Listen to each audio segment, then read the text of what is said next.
तो hello everyone, अब हम बढ़ते हैं अपनी अगली वीडियो की तरफ। ठीक है, तो इस वीडियो में हम जो डिस्कस करने वाले हैं वो है डिविडेंड के बारे में। ठीक है, अब डिविडेंड जो है आपको जनरली पता ही होता है या मोस्टली लोगों को पता ही होता है कि भाई dividend is one of the way कि हम अपने शेयर होल्डर्स को जो है या फिर जो शेयर होल्डर्स जिनको ओनर्स भी कहते हैं उनको प्रॉफिट का शेयर देते हैं कि उनके प्रॉफिट जो कंपनी ने किया है उनमें से उनका जो शेयर है वो उनको डिस्ट्रीब्यूट करते हैं। ओके, प्रॉफिट डिस्ट्रीब्यूशन का एक तरीका है डिविडेंड, बोनस भी एक तरीका होता है।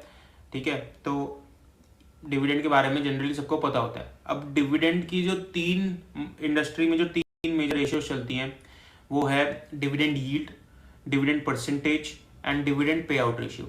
ओके, अब मोस्टली कोई बिगिनर होता है वो तो पूछता है एंड कभी कभी एडवांस लेवल के जिसको फंडामेंटल्स आते हैं वो भी कभी कभी ये चीज़ पूछ लेते हैं कि यार डिविडेंड यील्ड, डिविडेंड परसेंटेज और डिविडेंड पे आउट तीनों है तो डिविडेंड के बारे में ही बात।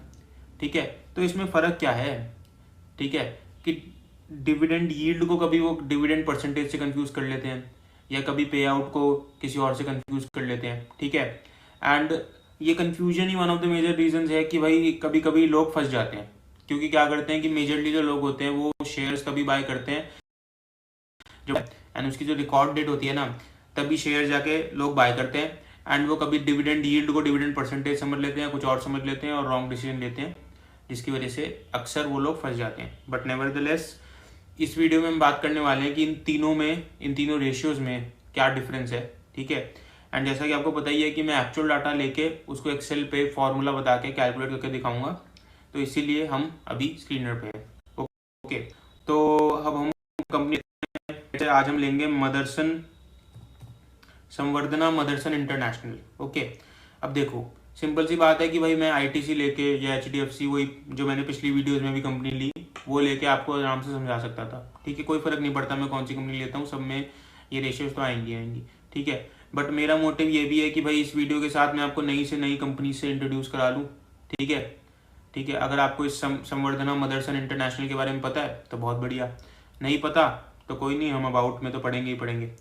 तो Motherson Sumi systems is engaged primarily in the manufacturer and sales of components to automotive original equipment manufacturer। मतलब बेसिकली ऑटोमोटिव इंडस्ट्री में कंपोनेंट्स कुछ मैन्युफैक्चर करता है। ठीक है, आपको आगे पढ़ना है तो आप यहाँ से पढ़ लेना की पॉइंट से। ठीक है, हमारा जो मेन फोकस है अभी हमें रेशियोज चाहिए।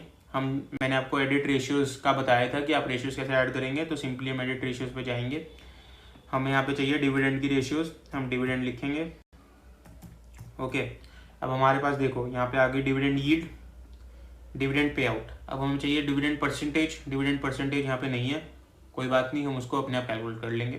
ठीक है, ये दोनों रेशियोज मैंने ली, इनको मैंने ऐड किया तो आप देख सकते हैं डिविडेंड यील्ड आ रहा है 0.57%। ठीक है, कोई नहीं, और डिविडेंड पे आउट आ रहा है 29.4%। ठीक है, ये भी हमने समझ लिया। अब सबसे पहले बात करते हैं डिविडेंड यील्ड के बारे में। ठीक है, डिविडेंड यील्ड के बारे में बात करेंगे, उससे भी पहले हम सबसे पहले ये देख लेते हैं कि भाई कंपनी ने डिविडेंड कितना दिया है। ठीक है, अब हम देख लेंगे भाई dividend history of Samvardhana Motherson. Okay, dividend history पे जाएंगे, ये देखो 0.65 रुपीज़ जो है इसने डिविडेंड दिया है।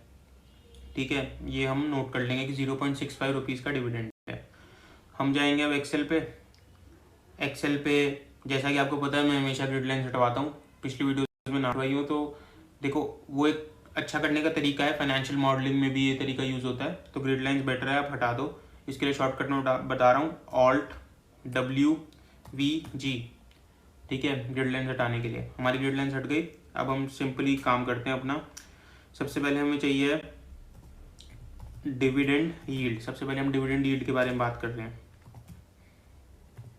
ठीक है, dividend yield Alt+HOI,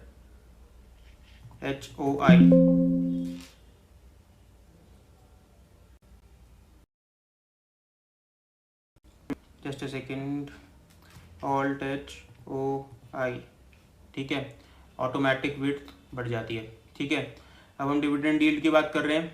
dividend yield का फॉर्मूला क्या है, आपको स्क्रीन पे भी लिखा दिख रहा होगा। Dividend yield is equal to dividend per share upon price of the share, ठीक है। इसको परसेंटेज बेसिस पे हमें निकालना है। तो इज इक्वल टू, सबसे पहले हमने क्या निकाला था 0. इसकी भी हम रेफरेंसिंग ले लेते हैं, वेट अ सेकेंड, एस्केप करेंगे। हम ले लेंगे यहाँ पे DPS, डिविडेंड पर प्राइस, ठीक है। प्राइस हम चेक कर लेते हैं, आज का प्राइस है 114 रुपीज़, ओके, 114 रुपये प्राइस आ गया, ठीक है। Is equal two divided by this, okay. इसको हम ऑल्ट H, ठीक है, इसको हमें परसेंटेज में करना है तो हम P दबाएंगे, हमारा परसेंटेज में आ जाएगा, ठीक है। अब इसको हमें जो है ऑल्ट H में जाके हमें इसकी विड्थ बढ़ानी, ओके। तो ये हो गया एंड 0.57 एग्जैक्ट आंसर है। आप देख सकते हैं, वैसे कम होता है कि एग्जैक्ट आंसर आता है, बट इस बार एग्जैक्ट आंसर है, तो वेल एंड गुड, ठीक है। तो डिविडेंड यील्ड की बात होगी कि डिविडेंड यील्ड का मतलब है डिविडेंड पर शेयर, कि हम कंपनी ने कितना डिविडेंड दिया डिवाइडेड बाय उसका प्राइस, ठीक है। तो डिविडेंड यील्ड की बात अब कभी भी हो आपके सामने, तो इसका सिंपली मतलब है कि उसकी प्राइस का कितना परसेंटेज जो है डिविडेंड हमें दिया जा रहा है, ठीक है। ये हो गई डिविडेंड यील्ड की बात। अब हम बात करते हैं डिविडेंड परसेंटेज के बारे में। डिविडेंड परसेंटेज का हमें फॉर्मूला नहीं मिला था, बट मैं आपको एक वैसे बता देता हूँ कि डिविडेंड परसेंटेज होता क्या है।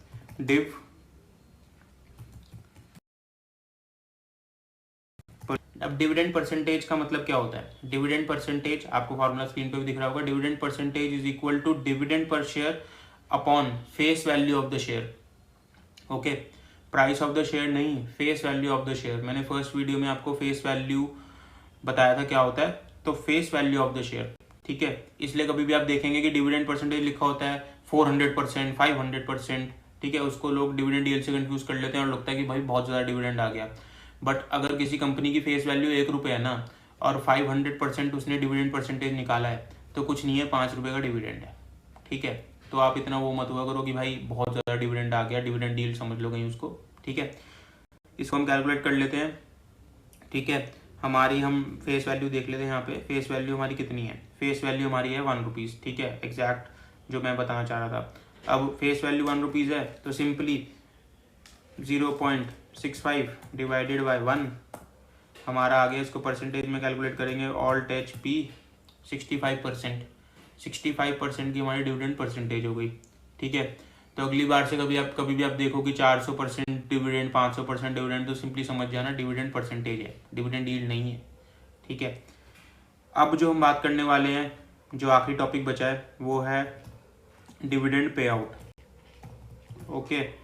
अब डिविडेंड पे आउट क्या होता है, ठीक है। डिविडेंड पे आउट का फॉर्मूला स्क्रीन पे आपको दिख रहा होगा। Dividend pay out is equal to dividend per share upon earning per share, ठीक है। बेसिकली इसका मतलब क्या है कि जो हमारी अर्निंग्स है पर शेयर, जो हमारी अर्निंग्स है, ठीक है, जो हमारा नेट प्रॉफिट आता है, फाइनल प्रॉफिट आता है, उसको जब हम पर शेयर पे कैलकुलेट करते हैं तो वो आ जाता है अर्निंग पर शेयर, ठीक है। अब उस अर्निंग पर शेयर में से, ठीक है, देखो मैं आपको एक और तरीके से समझा सकता हूँ कि हमारा नेट प्रॉफिट आ गया, ठीक है।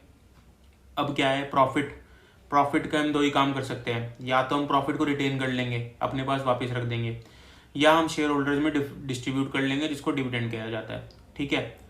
अब हमारे पास आ गया, मान लो नेट प्रॉफिट हमारे पास आ गया 2000 करोड़ का, ठीक है, और हमारे पास 200 जो है करोड़ शेयर्स हैं, इक्विटी शेयर्स हैं, ठीक है।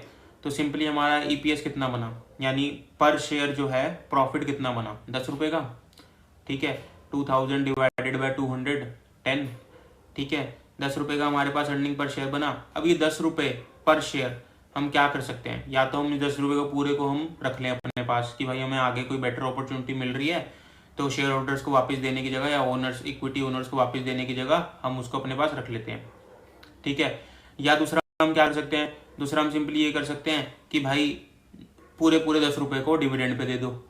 क्यों, डिविडेंड पे क्यों दे दो, क्योंकि भाई हमारे पास अपॉर्चुनिटी नहीं है, तो हमें ऐसा लग रहा है कि यार हम कुछ कम कमा के दे, इससे अच्छा अब शेयर होल्डर्स को वापस कर दो उनका पैसा, वही कुछ बेटर कमा लेंगे। ठीक है। अब तीसरा तरीका क्या है कि कुछ परसेंटेज जो है डिविडेंड के लिए दे दो, कुछ अपने पास रख लो।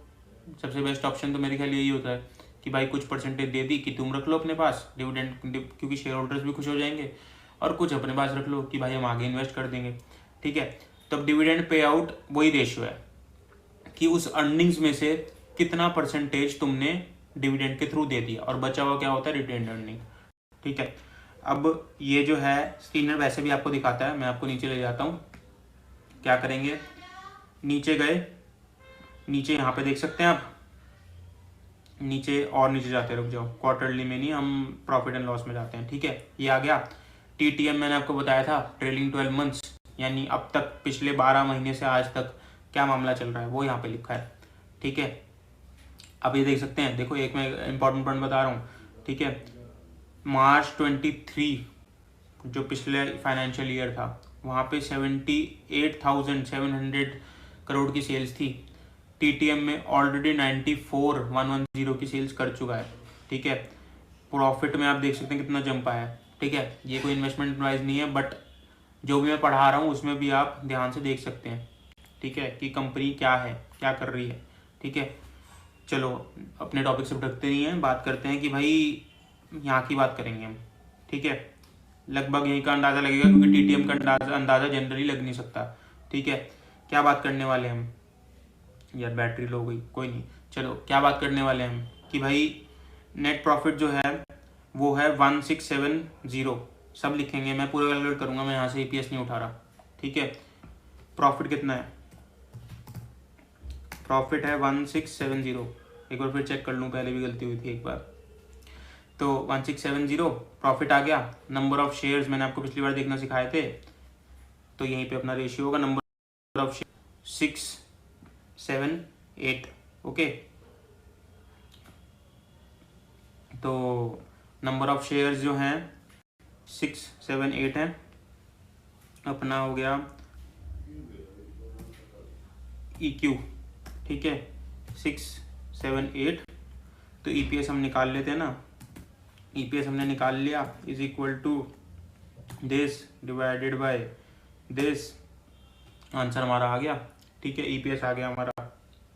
अब dividend pay out, again dividend हमें लेना है, और इसका कितना परसेंटेज है, सिंपली हम क्या करेंगे, is equal to dividend per share divided by earnings per share. क्या आंसर आया, 0.263। इसको हम परसेंटेज में कैलकुलेट कर लेंगे, तो ऑल्ट HP 26% का डिविडेंड पे आउट आ रहा है हमारा। यहाँ पे कितना आ रहा था, 29.4। ओके, नीचे देख लेते हैं, यहाँ पे भी 29% आ रहा है, फिर चेक कर लेते हैं भाई। ठीक है, रुक जाओ, डिविडेंड भी पीछे का आ सकता है इसमें। हमने डिविडेंड कब का लिया है, 5 का, तो ये वाला नहीं, ये वाला भी डिविडेंड खैर सेम ही है। ओके, लेट्स सी क्या दिक्कत आ रही है। 26% हमारा ये सही आ रहा है। EPS इसका आ रहा है 22.21। ठीक है, लेट्स सी हमने कैलकुलेशन सही करी है या नहीं। ठीक है, हमारा 6760। ओके, इक्विटी शेयर्स, ये हो सकता है कि हमारे इक्विटी शेयर्स में फ़र्क आ गया हो। ओके, इक्विटी शेयर्स उस टाइम अलग हो। ठीक है, मार्च 23 से तो बहुत टाइम हो चुका, अब तो ईयर एंड खत्म होने वाला है, हम फरवरी में बैठे हैं 24 के, एक महीने बाद ईयर एंड हो जाएगा, 1 साल हो जाएगा, तो हो सकता है इक्विटी शेयर में फ़र्क आ गया हो, बट कैलकुलेशन यही है। ये मत समझना है कि कैलकुलेशन मैंने कुछ गलत कर दी, डिविडेंड पे आउट निकलेगा ऐसे ही। ठीक है, मतलब बेसिकली आपको EPS निकालना है, and earning dividend per share upon earning per share, यही डिविडेंड पे आउट का फॉर्मूला होता है, एंड यही तरीका है निकालने का। ठीक है, मैं फिर से आपके लिए एक और बार चेक कर लेता हूँ। ठीक है, इस टाइम का यार, इक्विटी शेयर कैपिटल कहाँ गया,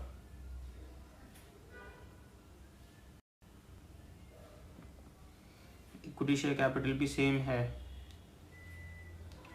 बट हमारा 29.4% हमारा डिविडेंड पे आउट आ रहा है। ओके, कोई टेक्निकल इशू होगा और कोई दिक्कत नहीं है। मैंने आपको अगेन पहले ही बताया है कि भाई अपना एग्जैक्ट आंसर नहीं आ सकता। चलो एक काम और करते हैं फिर कि हम आईटीसी का लेके देख लेते हैं, किसी और कंपनी का लेके देखते हैं। अगर सब में ऐसा आ रहा है तो फिर क्या कर सकते हैं। अरे इसका तो 100% है। किसी और का लेते हैं, कंपनी मोरिपन लैब्स, मोरिपन लेबॉर्ट्रीज, इसका 0 है। अब हम किसका लें, विप्रो 4.84%। ओके, आ जाओ नीचे। 5% दिखा रहा है यहाँ पे। ईपीएस यहाँ पे दिखा रहा है। पहले हम ईपीएस कैलकुलेट करते हैं कि हमारा ईपीएस सही आ रहा है नहीं आ रहा। तो 11366 और 522 तो is equal to 11366 divided by 522।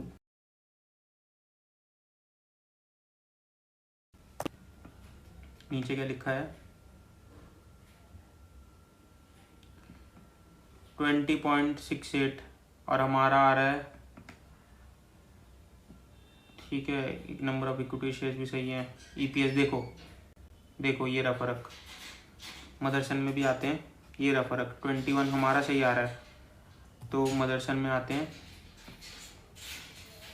2.95 इसका आ रहा है। हमारा कितना आया था, हमारा 2 देखो ये इक्विटी शेयर्स का फ़र्क है या प्रॉफिट में कभी कभी एंड में कैलकुलेशन हो जाती है तो उसका फ़र्क है, ठीक है। नेवरदलेस ये था हमारा इन तीनों पे डिस्कशन। अगली बार से मैं होप करता हूँ कि आपको इसमें तीनों में कन्फ्यूजन नहीं होगी, और अगर कन्फ्यूजन हुई भी तो शॉर्ट वीडियो है यार, फिर देख जाना, कोई दिक्कत नहीं है। ओके, हम डिस्कस करते हैं अगली वीडियो में किसी और टॉपिक के बारे में।